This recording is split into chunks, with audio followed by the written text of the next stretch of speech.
Welcome, market participants, to another Three Things in Credit. I'm Van Hesser, Chief Strategist at KBRA. Each week we bring you three things impacting credit markets that we think you should know about.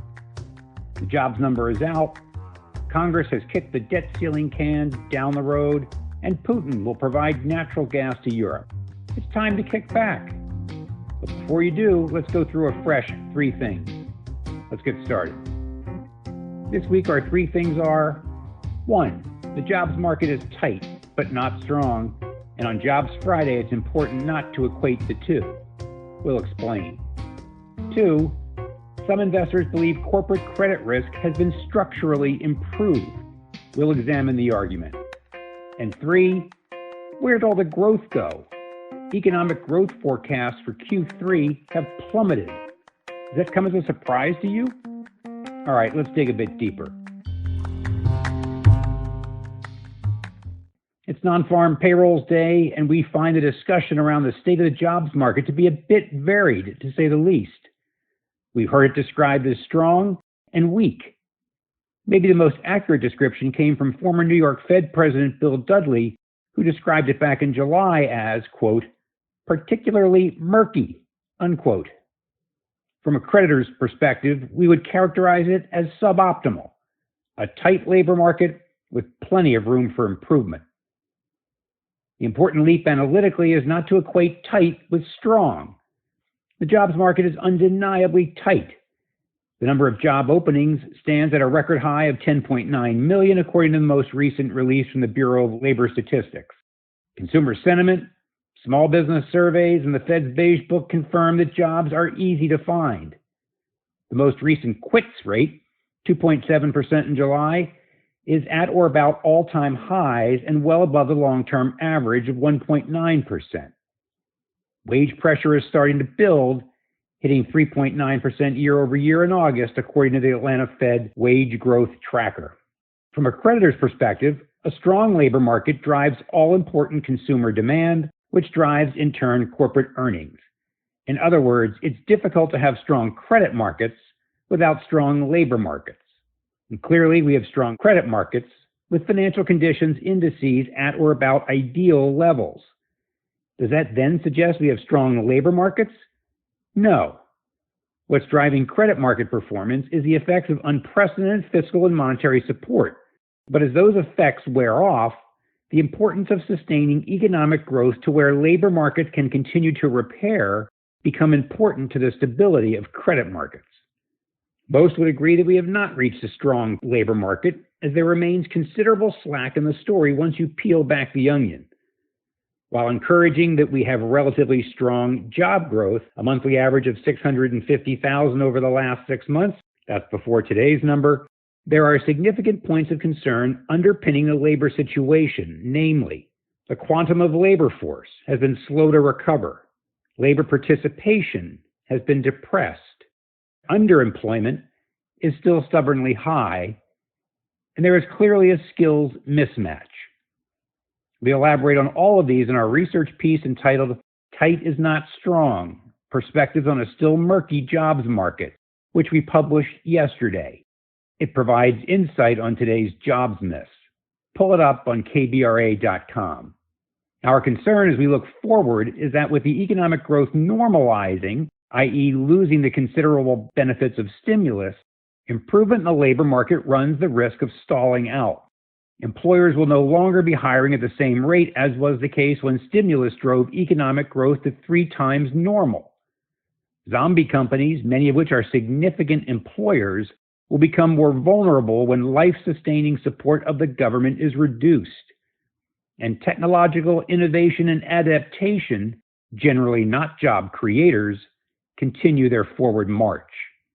To creditors, all of this serves as a reminder that while significant progress repairing the labor market has been made, returning to pre-pandemic strength is far from a foregone conclusion. All right, on to our second thing, corporate default rates. So we picked up a comment from an investor this past week that credit has to be viewed differently because it has fundamentally changed as a result of the implicit backstop that now supports the asset class, courtesy of the federal government. He was referring, of course, to the Fed stepping in at COVID's darkest hour and peak uncertainty back in March 2020 when it announced that the Fed would be buying corporate credit. No single act did more, in our opinion, to stabilize financial markets than that, setting the stage for one of the great rallies in not just corporate credit, but risk assets in general. The Fed, with not the least bit of hyperbole, now owned credit markets. Of course, we now know that the Fed really didn't buy that much corporate credit through its facilities, and when it discontinued the buying program at the end of 2020, it is now in the process of liquidating its positions in an orderly and gradual manner. Markets didn't suffer so much as a hiccup. There was no credit taper tantrum. It doesn't matter, so the reasoning goes. Once you've crossed that line, central bank as investor of last resort, markets understand that the central bank is standing behind credit markets. And we spoke in an earlier podcast about research Deutsche Bank had done into the broader topic of government support for credit markets in times of stress. It came to the rather bold conclusion that heavy implicit and explicit intervention on the part of governments has lowered the asset class's default rate, suggesting that investors do indeed get paid more for taking default risk than they did previously.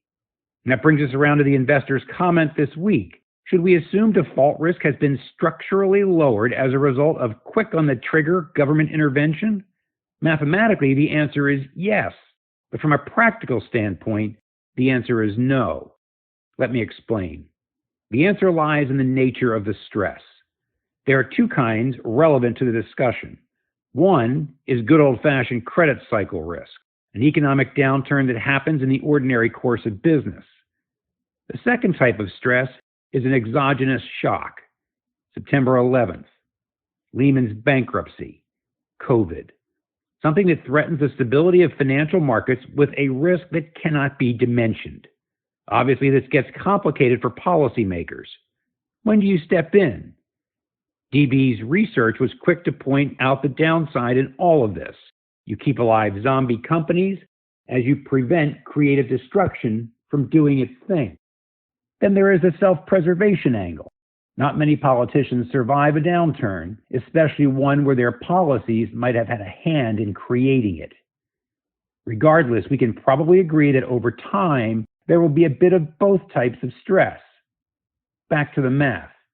Normal default rate plus intervention default rate equals a lower than normal default rate. But how do you invest in a world of black swans? Hard to factor those in, especially if your time horizon is typically in relatively short, as in until your next year end for all those indexers out there. So our view is that expecting the government to jump in is a false sense of security. All right, on to our third thing. Where did all the growth go? Admittedly, 2021 has been a strange year in the forecasting business. We started the year with hope and change, vaccines, a more predictable policy framework in Washington, and fresh stimulus. It was all moving toward the roaring 20s redux. Then Delta hit in July, and we had the return to normalcy interrupted again, notwithstanding the fact that 6% GDP growth is anything but normal. Through it all, we knew not only was additional stimulus not forthcoming, the hugely beneficial effects of previous stimulus, true stimulus, the kind from the printing presses that doesn't have to be paid for, would be wearing off over the course of the year. Regular listeners know we've been warning about it all year. We've even branded it, the Great Deceleration. Well, all of a sudden, it is here. The slowdown seems to be everywhere, and it's been exacerbated by supply chain disruption that has left demand well in excess of supply in so many areas. Food, energy, labor, semiconductor chips, to name but a few. Management conference calls littered with references to shortages and inflation, two things we haven't talked about in decades, so the impact is real. We often keep track of real-time economic developments via the Atlanta Fed's GDP Now forecasting model. Its running estimate of real GDP growth based on available economic data for the current measured quarter. I always point out, as the good folks at the Atlanta Fed do, that this is not an official forecast. There are no subjective adjustments. It is purely a mathematical model, but it has got some traction in the market. We started paying attention to it in May, when it was forecasting Q2 growth as high as 13.6%. As the data softened in the next several months, it came down to 6.4%, and the actual print was 6.7%. Well, current forecast for Q3 is, wait for it, 1.3%. That compares to the Bloomberg consensus of 5%. And by the way, the initial forecast out July 30th for Q3 GDP growth was 6.1%. So when you look back at the economic releases in September, you can put the pieces together. There was a lot of disappointment all over the place, which you can see in the Citi Economic Surprise Index, which fell out of bed. We care, of course, because economic slowdown reflects weaker consumer spending, which drives corporate earnings, which drives stocks, which are highly correlated to credit spreads. And slowdown is not just happening in the U.S. China, the other growth engine in the global economy, is going through its own issues as it reinforces its core values. We did notice that Goldman Sachs took down its Q3 GDP forecast for China to 0%. And the Eurozone is the growth leader of all things, at 2.2%. That's a Bloomberg consensus number.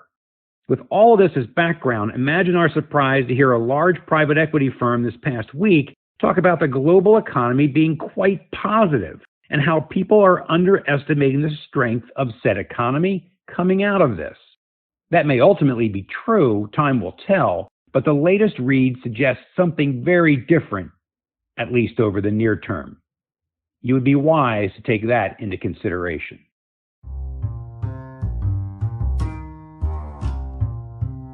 So there you have it. 3 things in credit. 1, the jobs market is tight but not strong, as there is considerable slack evident, and that is holding back economic growth. 2, corporate credit risk arguably has been lowered due to government intervention in times of stress, but I'm not sure I'd invest differently as a result. And 3, economic growth forecasts for Q3 have plummeted. We wouldn't assume the post-COVID recovery will necessarily be as strong as many believe. As always, thanks for joining us. Don't forget to check in on KBRA.com for our latest rating reports and research, including my piece on the slack in the labor market. See you next week.